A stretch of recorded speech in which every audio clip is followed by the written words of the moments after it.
L'amour obsessionnel va détruire toutes les bonnes choses que Dieu vous a données. Vous savez, il y a des hommes qui, à la limite, ont toujours été des hommes bien. Par la grâce de Dieu, ils font des efforts pour honorer leur famille, honorer le Seigneur. Mais tellement sa femme a un amour obsessionnel, cet homme commence à avoir des pensées noires. Même quand il est au téléphone, tu parles à qui? Pourquoi tu regardes ça? Tu es avec qui? Tu vas le détruire. L'amour obsessionnel est un piège parce que, un, ça détruit. Ça détruit l'autre. Lorsque tu es toujours en train de croire que ta femme te trompe parce qu'elle rit, elle sourit avec des gens, tu la détruis. Tu vas même créer des pensées qui n'existaient pas. Tout le monde ne trompe pas, monsieur. Madame, tout le monde ne trompe pas. C'est votre avis de croire et vous êtes libre de penser que tous les hommes trompent. Mais tous les hommes ne trompent pas. Il y a des hommes qui ne trompent pas. Moi, j'ai toujours posé la question et dernièrement, j'ai fait rire les femmes. Quelque part, je leur ai dit, est-ce que vous êtes d'accord avec moi que le commun de mortels dit que tout homme est infidèle? Et toutes les femmes étaient, oui, c'est clair, pasteur, tous les hommes sont infidèles. Ok, alors je leur ai dit, qui ont des fils dans cette salle? Elles ont levé la main et j'ai dit, ok, on baisse la main. Alors qui est d'accord que son fils sera un grand menteur? Il trompera, il couchera avec toutes les femmes. Aucune femme ne voulait lever la main. Aucune femme ne voulait lever la main pour dire que son fils sera un trompeur. Mais en même temps, les femmes sont d'accord que tous les hommes trompent. C'est votre avis. Il faut juste réfléchir. Les hommes qui disent aucune femme n'est fidèle. C'est juste quand on la contrôle, on la maîtrise. C'est là qu'elle se calme. Mais aucune femme ne peut être une femme fidèle. Ok, d'accord. Monsieur, pensez-vous que votre fille aussi sera infidèle? D'ailleurs, là, je vais loin. Avec les messieurs, quand je parle des filles, c'est trop loin. Est-ce que vos sœurs sont infidèles? Alors, quand tu dis ça à un monsieur, à un gars, il dit non, oh là là, moi mes sœurs, elles sont bien. Oh, donc sur la terre, il n'y a que vos sœurs qui sont fidèles. Donc vous voyez que des fois, on dit des choses, mais on ne se met pas trop bien pour réfléchir. Il faut bien réfléchir. Et il ne faut surtout pas avoir l'intelligence mondaine. Renouvellement d'intelligence, c'est très important, a dit Romains 12, 2. Première question. Pour les personnes déjà blessées, comment refaire confiance? Si vous êtes dans le mariage, je réponds à Madame Claversia. J'espère que je n'ai pas massacré ton prénom. Madame Claversia, si vous êtes déjà mariée et que vous êtes déjà blessée, ça veut dire la confiance a été brisée. Alors, la première chose à faire, normalement, c'est celui qui a brisé la confiance qui doit rebâtir cette confiance en vous. Vous ne devez pas retravailler sur vous-même comme certaines personnes aiment le dire. Mon mari m'a blessé, mon mari m'a trompé, mais je dois travailler sur mon cœur. Écoutez, c'est une partie de la vérité, ça. C'est la moitié de la vérité, c'est pas toute la vérité. Ça se passe pas comme ça. Et vous ne guérirez jamais comme ça. Excusez-moi d'être très direct et peut-être d'être assez catégorique. Vous ne guérirez pas comme ça. On ne guérit pas lorsqu'on a brisé votre confiance. On a brisé la confiance que vous aviez envers quelqu'un par cette personne. Il faudrait que cette personne fasse un grand travail sur vous, sur vous-même, sur vous. C'est-à-dire la personne qui vous a blessé doit retravailler pour regagner votre confiance. Cette personne doit être consciente. Voilà pourquoi vous voyez, madame, pourquoi on ne peut pas se marier avec des gamins. C'est trop compliqué. Quand vous vous mariez à un gamin qui a 55 ans, mais qui est gamin, ben, il ne comprend pas qu'il a détruit le cœur de quelqu'un, il a détruit la confiance. Parce que quand on détruit la confiance auprès de vous, on détruit aussi une portion d'estime que vous avez pour vous-même. Surtout si on vous a trompé. Ça, c'est clair.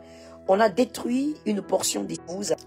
Alors, il faudrait que cette personne ait de la maturité pour retravailler cette confiance, pour rebâtir la confiance. Et de votre côté, justement, si vous voyez que de l'autre côté, il y a des efforts fournis, la personne veut rebâtir, la personne veut reconstruire, écoutez, donnez toujours une deuxième chance, donnez une troisième, pourquoi pas, on ne sait jamais.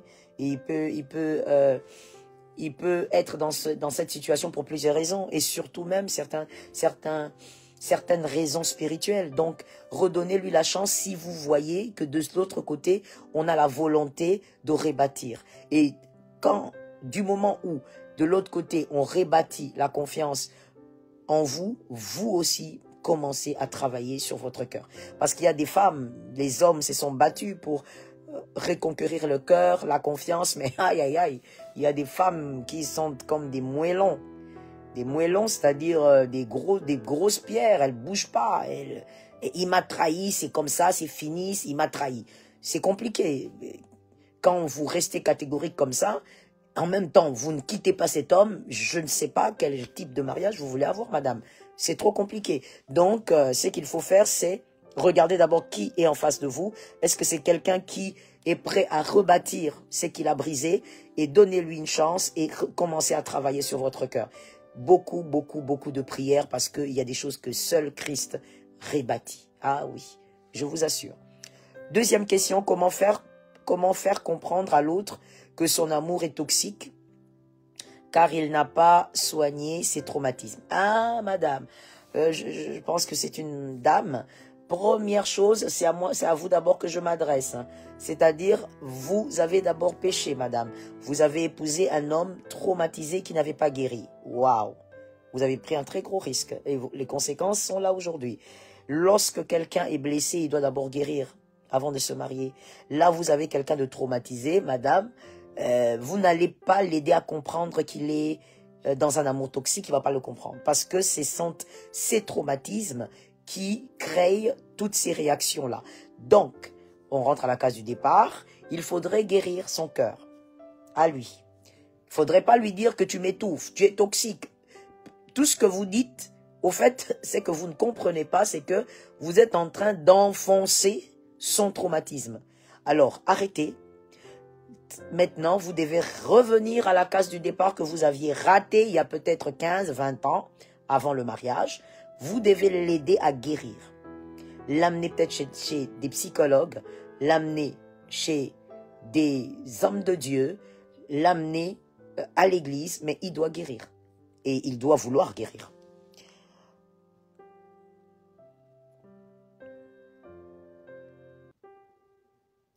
Troisième question. Est-ce qu'on peut rester longtemps avec quelqu'un qui ne sait pas aimer à cause de son passé et de ses blessures? C'est quasiment ce que je viens de dire. J'ai répondu pratiquement à la deuxième question. C'était pratiquement la même chose. Vous ne pouvez pas apprendre à une personne blessée. Vous ne pouvez pas lui apprendre à aimer. Non. Vous ne pouvez pas apprendre à une personne traumatisée le vrai amour. Ça passera pas. C'est pas possible. Il faut d'abord amener la guérison. La guérison d'abord. Si vous amenez la guérison, et donc vous allez pouvoir l'apprendre à aimer. Est-ce qu'en tant que... Donc je veux répondre à cette troisième question parce que la troisième que j'ai lue ressemblait à la deuxième. Est-ce que, étant en Christ, avant le mariage, la femme doit demander à son homme qu'il aille consulter dans le monde pour savoir s'il peut vivre pour toute la vie. Elle le dit pas. Consulter quoi au fait? Je comprends pas la question. C'est ça mon problème. Je comprends pas votre question. La troisième question que je voulais lire, je la comprends pas. Soyez un peu plus explicite quand vous posez vos questions.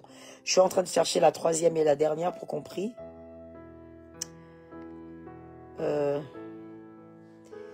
Comment faire pour guérir des blessures et des traumatismes?